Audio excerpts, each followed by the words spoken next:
Bonjour, aujourd'hui je ne t'emmène pas en histoire, mais je t'emmène en mathématiques. Nous allons faire un petit tour du côté des chiffres romains. Et j'espère qu'après cet exposé, tu sauras te repérer et lire les chiffres. Alors, un peu d'histoire quand même. Ce sont les Romains qui ont inventé ces chiffres, comme leur nom l'indique. Ils s'étaient eux-mêmes inspirés des Étrusques, peuple plus ancien, qui a inventé un système d'écriture. Où trouve-t-on ces chiffres ? Alors, on les retrouve tout d'abord dans les siècles. Exemple, le XXe siècle. La position d'un roi dans la dynastie. Henri IV, Louis XIV. Dans les arrondissements des grandes villes. Paris 8e. Les dates lors de la Révolution française. Le 18 Brumaire. L'heure sur certaines pendules ou montres. 1 heure, 2 heures, 5 heures. Ou bien le sommaire d'un livre, chapitre 13, 21. Alors, comment fonctionnent ces chiffres romains?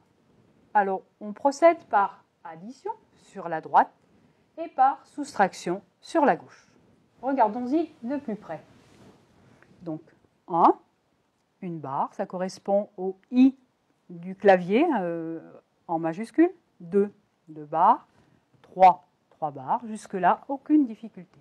Arrêtons-nous un petit instant sur le 4. Qu'est-ce qui se passe? Le 4, nous allons procéder par soustraction. Voici le 5, c'est un V. Et le 4, en fait, c'est 5 moins 1. Je place la barre avant, ce qui va me faire obtenir le 4. J'ai soustrait 5 moins 1, 4 et 5. Observons les chiffres de 6 à 10. Donc 6, je reprends mon 5, je rajoute une barre 6, 2 barres 7, 3 barres 8. Arrêtons-nous sur le 9. J'observe qu'il y a un nouveau signe, une croix, c'est le 10. Pour obtenir 9, je soustrais 1. 9, c'est en fait 10 moins 1.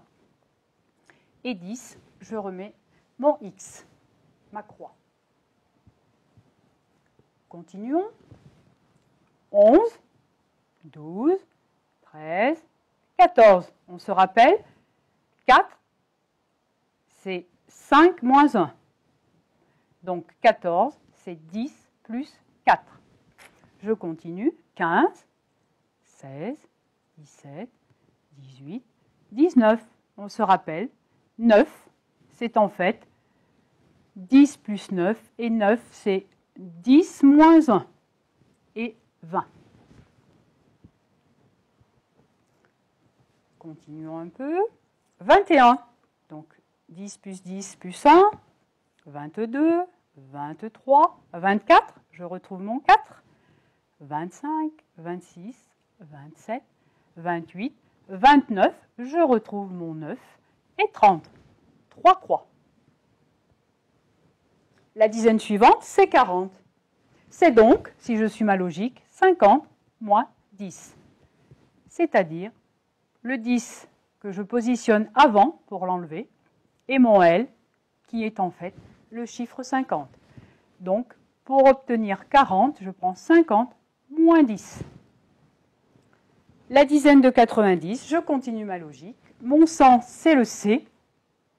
100, c'est C. Et 90, c'est 100 moins 10. Je positionne ma croix avant le 100 et j'obtiens mes 90.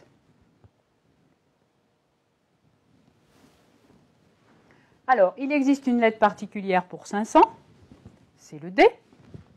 Donc, je continue dans ma logique. 400, c'est 500 moins 100. Mon 500, je place avant le 100 pour obtenir ma soustraction. 400, c'est bien 500 moins 100. Et enfin, la lettre M pour 1000. 900, ça va donc être 1000 moins 100. 1000, et mon 100 qui est placé avant, cela fera bien 900. Mais je te rassure, ce système compliqué n'est pas utile à connaître jusqu'à la fin. Il faut surtout connaître les chiffres romains jusqu'à 30. Un petit exemple pour te faire sourire. 796. Donc 796, c'est 700 plus 90 plus 6. Tu es d'accord? 700. 500 plus 100 plus 100. Voilà mes 700. 90, on se rappelle, c'est 100 moins 10. Donc je le retrouve ici. Et enfin mes 6, mon petit v plus ma barre 6. Je suis bien arrivé au nombre 796. Alors c'est à toi maintenant. Écris donc en chiffres romains les nombres suivants. Voici les réponses. As-tu juste?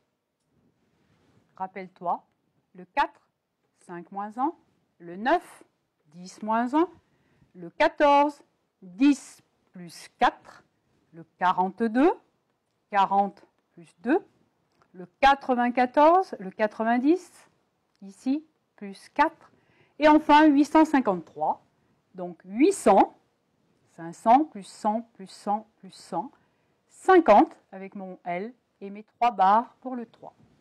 Voilà, j'espère que maintenant tu vas pouvoir te repérer lors des chiffres romains. Tu peux constater que ces chiffres romains occupent une grande place lorsqu'on écrit. Et qu'utilisons-nous? Nous utilisons heureusement les chiffres arabes.